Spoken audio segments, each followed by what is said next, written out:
আজকে আমার ভয়ঙ্কর এক্সপিরিয়েন্স, মানে আমার মুখ দেখলে হয়তো তোমরা বুঝতে পারছো।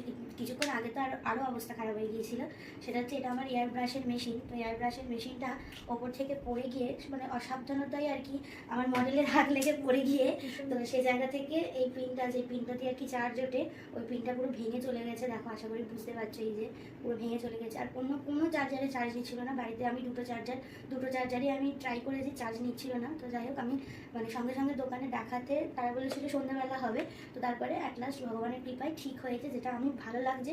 এবং এইটুকুনির জন্য পুরো মাথা ঘেটে গেছে। আজকে শ্যুটটা কী হবে সেটাই বুঝতে পারছিলাম না। আমার মডেল মানে এসে যে আছে অনেকক্ষণ, ওকে জাস্ট শাড়িটা পরিয়ে রেখেছি। খারাপ হয়ে গেছিল তখন আমারও, মানে আমিও লিটারালি মাকে ফোন করেও আমি মাকে শেয়ার করছি, মাও বলছে যে কিভাবে এরকম হয়ে যেতে পারে, একটা কাজের ব্যাপার।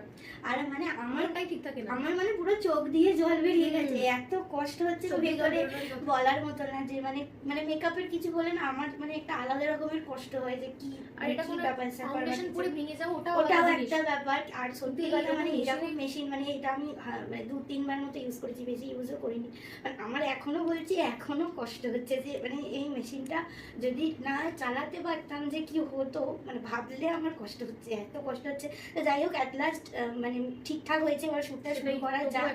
তো শ্যুটটা কতদূর কি হচ্ছে না হচ্ছে আমি তোমাদের সাথে শেয়ার করবো। তো যাই হোক, আর কি করা যাবে। প্রথমে খুবই ভয় পেয়ে গিয়েছিলাম, আর তারপরে সারানোর পরে মুডটা একটু ঠিক হয়েছিল, তারপরে ভালোভাবে কাজ করতে পারছিলাম। দেখো, একদিকে এয়ার ব্রাশের কাজ করছে, আর একদিকটা কিন্তু ওর নর্মাল স্কিন। তো ওর স্কিনটাও কিন্তু ভীষণ সুন্দর, একটা মেকআপ সুন্দর হয় তার স্কিনের ওপরেও ডিপেন্ড করে। তো বেসটা খুব সুন্দর বসেছিল, প্রথমত এয়ার ব্রাশ, আর দ্বিতীয়ত স্কিনটা এতটাই সুন্দর যে মেকআপটা এত সুন্দর বসেছিল যে বলার মতো না। ফেসটা কমপ্লিট করে তারপরে আমি গলায় শুরু করেছিলাম। দেখো, একদম টোন ওয়াইজ মেকআপ করেছিলাম।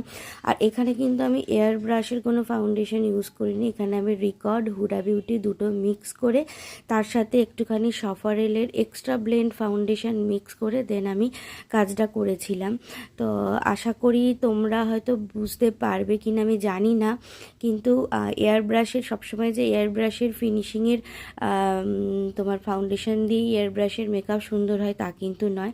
অ্যাকচুয়ালি কী বলো তো, কোনো একটা ব্রাশের সাথে দেখো এই মেশিনটার কিন্তু এই জায়গায় প্রোডাক্ট দিতে হয়, এবং সেটাও আমি একটুখানি দেখিয়ে দিলাম। আর যেটা বলছিলাম সেটা হচ্ছে যে একটা প্রোডাক্ট যেটা হচ্ছে তোমার ব্রাশে করে দিলে যতটা ফিনিশিং আসে, সেটা যদি বাতাসে, মানে এয়ার ব্রাশ মানে তো সেটাই হচ্ছে না, তো বাতাসের সাথে সে তার স্কিনের মধ্যে যায়, তাহলে দেখবে এত সুন্দর ফিনিশিং আসে। মানে এত সুন্দর বেসের ফিনিশিং তোমরা যদি সামনে থেকে না দেখো বুঝতেই পারবে না। এবং এখানেও দেখো একদম র ক্লিপ নেওয়া হয়েছে। তো যেটা নেওয়ার জন্য আমি মানে